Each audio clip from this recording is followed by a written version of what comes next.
Kia ora, my name is Grant and I work for Living Springs as one of the pest control rangers, and one of my jobs is to protect a lot of this habitat that we've got out here. Yeah, kia ora, my name's Luke Sutton. I'm a researcher at Landcare Research, Maki Whenua, and we're running an experiment out here to try and catch the last 5% of possums. It's often found that the last 5% of possums after a pest control operation is really hard to catch, so we're using a combination of visual lures, scent lures and sound lures to sort of increase possum interactions with the traps that you guys have already got set out here. Fantastic. You know, you're using Living Springs as your research site. How many other research sites have you got available or that you're working on? Yeah, I mean, this whole project has spanned across quite a few different places. We've got some speakers down on Coal Island in Fiordland and up on Waiheke Island, and then Living Springs has sort of got our core initial trial for this. But yeah, we're working across the country to find places with groups that have done lots of trapping. Fantastic. And have got the possums at low numbers. Yep. That's what's really important. Yep. That we're not going somewhere new that you catch possums anyway. We're going somewhere where all this work has been done, the possums are really low numbers, and we want to get just those last few. Fantastic. Yeah. What are you hoping to get from these results? Well, we're really hoping to see that the possums are interacting with the traps that have been modified in comparison to the traps that have been left as a normal treatment. Yeah, so we just want to see the possums going into the traps, working around the traps, sort of increasing that interaction rate. Fantastic. And I guess the other thing, Luke, can you tell us a little bit about the type of lures that you're using to try and increase those interaction rates? Yeah, so for this experiment we're using 3 different types of lures. We're using a visual lure, so that's something the possums can look at. We're using a sound lure that will hopefully attract them in to the trap, and then a scent lure, which is just some possum bedding in the trap, just to get them more used to the trap itself. Yeah. So this is the speaker unit with a battery attached, and the speakers plays out through into the trap. This is just a T-ball with the bedding scent on a towel squished into the top, so it stays nice and flush. And then finally our third lure is just the possum skin possum tail, which just hangs below the bottom of the trap to simulate a possum inside. Yeah. And how are you monitoring that particular interaction rate? What have you got? What tools are you using to do that? Yeah, so all our treatments have got cameras on them, so they're trail cameras, and they film video when an animal's detected or movement's detected.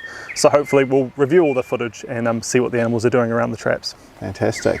And I guess one of the questions I've got, I'm quite fascinated by this. You've got 3 different lures on one trap. How, what's your kind of concept around like the audio lures? What's the reasoning or thoughts behind that? Yeah, well, I mean, to be honest, we don't really know what will happen. We just, trying things, and we want just possums. You'll see animals move past traps, they won't go into them, and we're trying to work out what reasons they'll walk straight past. What are they? What's stopping them going in? Are they just ignoring it? Do they want to be more interested in the trap? Yeah, so we're trying out some things. We've run some experiments previously, and we're just going to test them in the field for the first time. Fantastic. And get some actual numbers. And because if it doesn't work, then it's a waste of time trying all these things. But we want to see if it's worth investing in this sort of technology. Yeah, cool. Yeah, I'm fascinated with the possum tail, and I guess what's the concept behind that one? Yeah, well, we tested the possum tail in trials previously, and the possums are just really interested in it. I think males can see it as competition. They could see that there's an animal, or potentially an animal has got something good that they want to see what's going on. So the tail has worked really well for attracting possums. Will they go in the trap? That's the question. But they definitely interact more. Fantastic. And I guess with some of your research work, are you guys looking at animal behaviour from that interaction from the cameras? Yeah, so animal behaviour is a core part of this. So we're looking at what they do when they come up to the traps and what stops them doing what we want them to do. And you mentioned a little bit about bedding, what's that kind of scent bedding?